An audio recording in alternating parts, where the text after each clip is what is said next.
Om Swastiastu, perkenalkan nama saya Ketut Ayu Suryandini. Di sini saya akan menjelaskan sedikit tentang mengelola manajemen keuangan bisnis.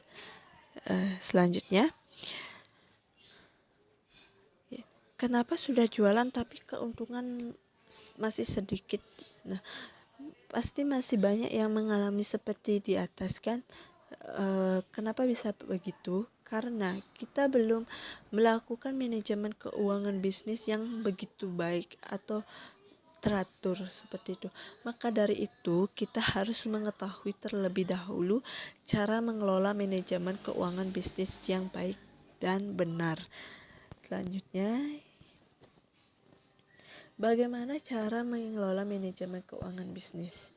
Nah, cara mengelola manajemen keuangan bisnis yang pertama yaitu pisahkan keuangan pribadi dan keuangan perusahaan. Nah, ini sangat penting sekali kita sebagai seorang pembisnis ya.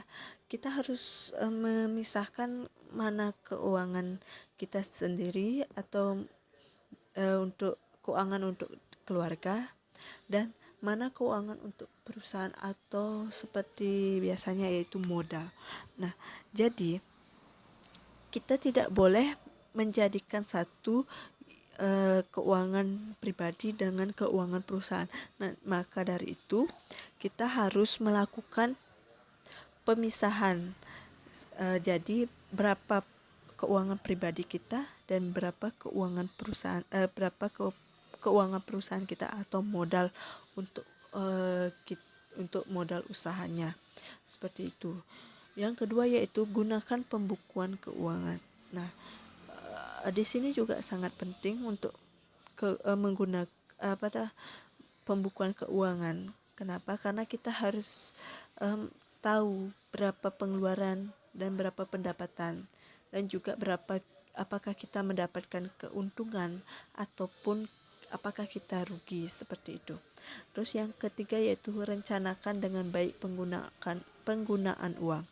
Nah, kita harus pintar-pintar mengatur uang, apalagi uang perusahaan kan, uang modal kita untuk usaha itu harus pintar banget, seperti jangan sampai uang pribadi itu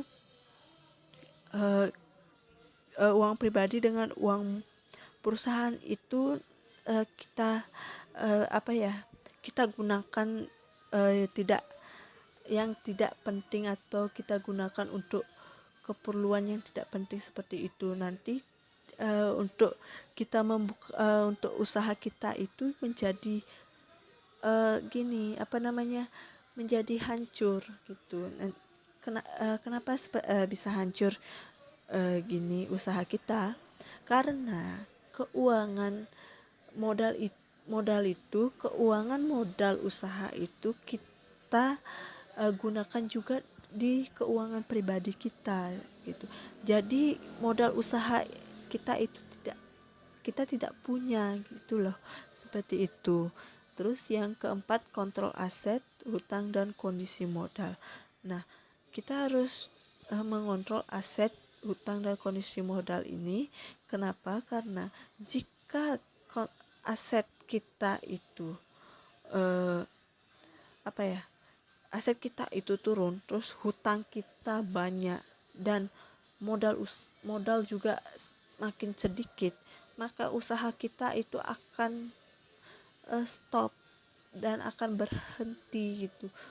Kenapa?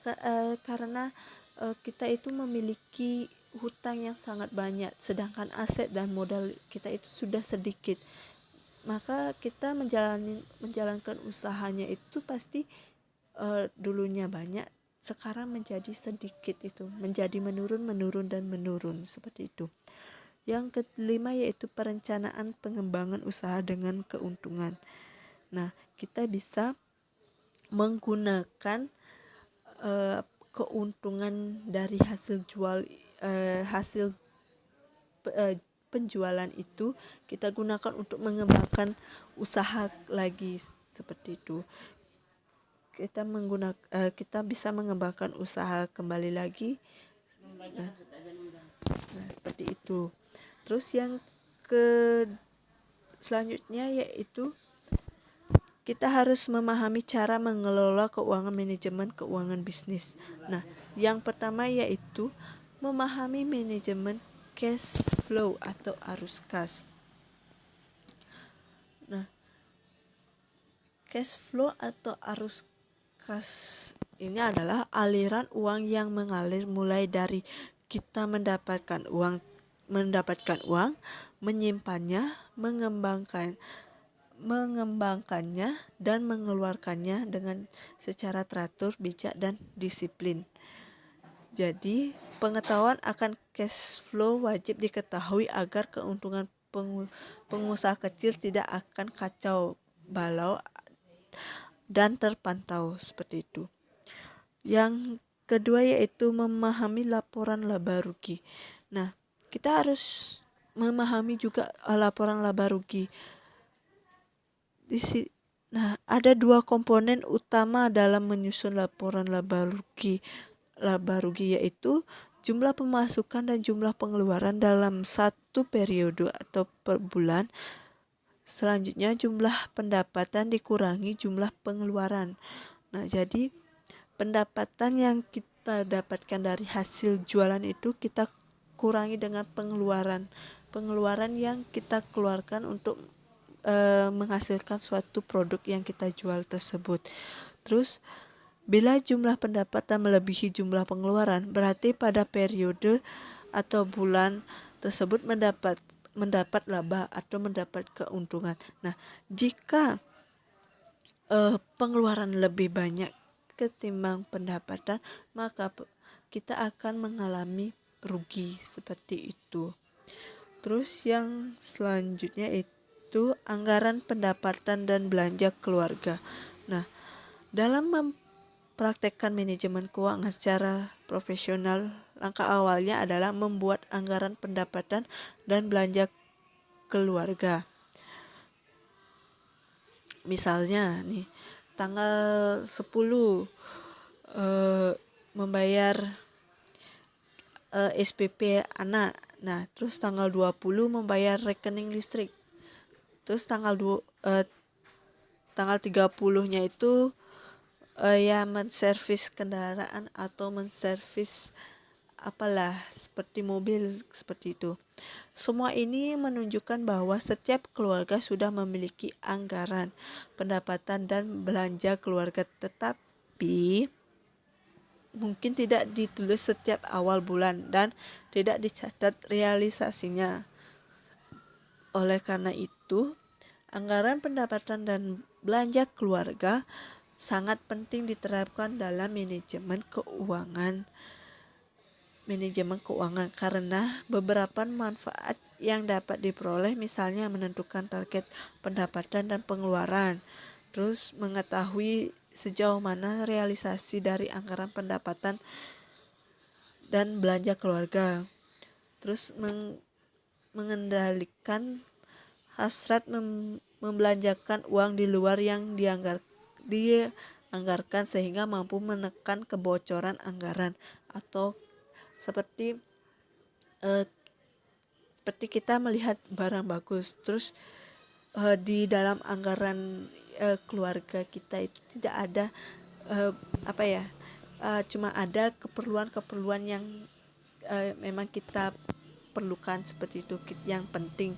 Nah, jadi jika kita melanggar anggaran itu atau tidak melihat anggaran itu, maka barang yang baru yang kita lihat baru itu pasti kita akan beli. Nah, di sanalah kebocorannya menjadi boros seperti itu. Yang keempat yaitu manajemen keuangan. Pendapatan adalah kegiatan yang bertujuan memasukkan uang atau harta. Nah, biasanya pendapatan dapat diperoleh dari dua aktivitas, yaitu penghasilan dan investasi. Gaji diperoleh dari status kita sebagai pegawai atau karyawan atau profesional atau konsultan dan lain sebagainya. Dalam sebuah keluarga, gaji ini diperlukan oleh suami dan istri yang bekerja. Hasil investasi diperoleh dari aktivitas kita dalam mengembangkan uang atau harta dalam berbagai cara, misalnya deposito, properti, saham, hasil usaha, reksadana, obligasi, dan lain-lain. Nah, seluruh pendapatan tersebut biasanya disimpan dalam bentuk tunai atau di bank.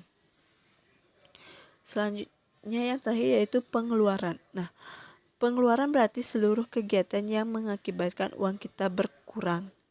Nah, dari itu kita bisa melihat banyak sekali kebutuhan akan pengeluaran keluarga, sehingga bila tidak diatur dengan baik, maka akan membuat keuangan keluarga menjadi berantakan, dan bila sudah kronis dapat menuju ke jurang kehancuran, atau kita bisa tidak memiliki uang seperti itu, atau uang di dalam keluarga itu menjadi menipis karena keborosan.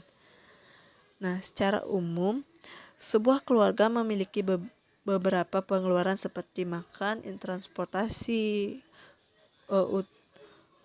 utilitas, hiburan, zakat, cicilan hutang, dan lain sebagainya. Kesalahan yang sering dilakukan oleh kebanyakan keluarga adalah hanya memakai uang yang berasal dari gaji yang terus-menerus dihabiskan untuk menutupi pengeluarannya.